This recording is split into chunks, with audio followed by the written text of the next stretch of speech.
আপনার বাসায় যদি 1 কাপ ময়দা আর 3টা ডিম থাকে তাহলে এখনই আপনি রান্নাঘরে গিয়ে ঝটপট এই নাস্তাটা 5 মিনিটে তৈরি করে ফেলতে পারেন সকাল অথবা বিকালের নাস্তায়। আর বাচ্চাদের টিফিনের জন্য যদি এই নাস্তাটা বানিয়ে দেন তাহলে আপনার বাচ্চা প্রতিদিনই এই নাস্তা নেওয়ার জন্য বায়না করবে। তো চলুন রেসিপিটা দেখে আসি। এর জন্য আমি এখানে প্রথমে একটা ডিম ভেঙে নিয়েছি। এবার স্বাদ মতো একটু লবণ দিয়ে ডিমটাকে আমি ফেটিয়ে নিচ্ছি।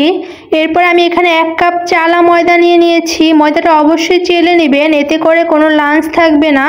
এরপর আমি এখানে 1 কাপ পানি নিয়েছি। এবার পানি দিয়ে ময়দাটাকে ভালো করে মিক্স করে নিচ্ছি। এটা একটা লিকুইড ডো আমরা তৈরি করে নেব। এরপর আমরা এখানে 2 টেবিল চামচ গুঁড়া দুধ দিয়ে দিলাম। আপনি যদি গুঁড়া দুধটা না দিতে চান তাহলে স্কিপ করতে পারেন, অথবা আপনি লিকুইড দুধ ইউজ করতে পারেন পানির পরিবর্তে। তো আমি এখানে যেহেতু পানি ব্যবহার করছি তাই এখানে আমি 2 টেবিল চামচ গুঁড়া দুধ ইউজ করেছি। তো এরপর আমি ভালো করে মিক্স করে নেব। এখানে আমি আরও 1/3 কাপ পরিমাণ পানি দিয়েছিলাম যেহেতু একটু বেশি ঘনত্ব থেকে গিয়েছিল। এরপরে ওই ডোটাকে আমি একটা সাইডে রেখে অন্য একটা বাটিতে 2টা ডিম ভেঙে নিলাম। এরপরে এর ভিতরে কিছুটা লবণ দিয়ে দিলাম। এরপরে পেঁয়াজ কুচি, কাঁচামরিচ কুচি এবং একটা বটবটি আমি পাতলা পাতলা করে কুচি করে নিয়েছি। আপনি চাইলে অন্যান্য সবজি ইউজ করতে পারেন, তবে ডিমের পরিমাণ বুঝে আপনি ইউজ করবেন। তো এরপরে আমি ভালো করে ডিমের সাথে মিক্স করে নিচ্ছি। এবার চুলায় একটা হাঁড়ি দিয়ে দেব। এবার কিছুটা তেল দিয়ে হাঁড়িটা একটু ঘুরিয়ে নেব যাতে তেলটা সম্পূর্ণ হাঁড়িতে লেগে যায়।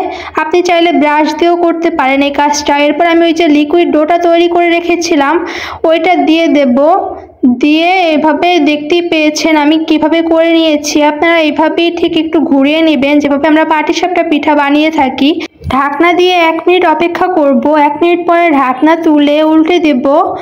এরপর আমি যে ডিমের মিশ্রণটা তৈরি করে রেখেছিলাম ওইখান থেকে পরিমাণ মতো দিয়ে দেব। এরপরে কিছুক্ষণ ওয়েট করে উল্টে দেব। অপর পিঠ হয়ে গেলেই তখনই উল্টে দিলে হয়ে যাবে। এরপরে আমি এখানে কিছুটা পরিমাণ তেল দিয়েছি। তেল দিয়ে ওই সাইডটা ভালো করে যাতে হয়ে যায়, কোনো রকম কাঁচা না থাকে, ওই পরিমাণ করে ভেজে নেব। এরপরে যখন অপর পাশ হয়ে গেছে এরপর আবার একবার উল্টো পাশটাকে আরেকটু ভেজে তুলে নেব। তো আমি এইভাবে সবগুলো বানিয়ে নিয়েছি। এখানে আমার 4টার মতো হয়েছিল। এরপর আমি এখানে কিছু শসা গ্রেটার দিয়ে গ্রেট করে পানি ছড়িয়ে নিয়েছি। এরপরে রুটিতে আমি শসা দিয়ে পরিমাণ মতো একটু টমেটো সস দিয়ে ভাজ করে নিচ্ছি, রোল আকার করে নিচ্ছি। আপনারা ঠিক এইভাবেই করে নেবেন। এরপর আমি মাঝখান দিয়ে কেটে নিচ্ছি। তো আপনারা চাইলে এখানে মেয়োনিজও ইউজ করতে পারেন। আমার বাসায় যেহেতু মেয়োনিজ ছিল না তাই আমি মেয়োনিজ ইউজ করিনি। এভাবেও কিন্তু খেতে খুবই ভালো হয়েছিল। জাস্ট ঘরোয়া উপায়ে খুব মজাদার হেলদি একটা নাস্তা বলতে পারেন। তো এইভাবে আপনারা অবশ্যই বাসায় ট্রাই করবেন। আর রেসিপিটা কেমন লাগলো অবশ্যই একটা লাইক কমেন্টের মাধ্যমে জানিয়ে যাবেন। ধন্যবাদ।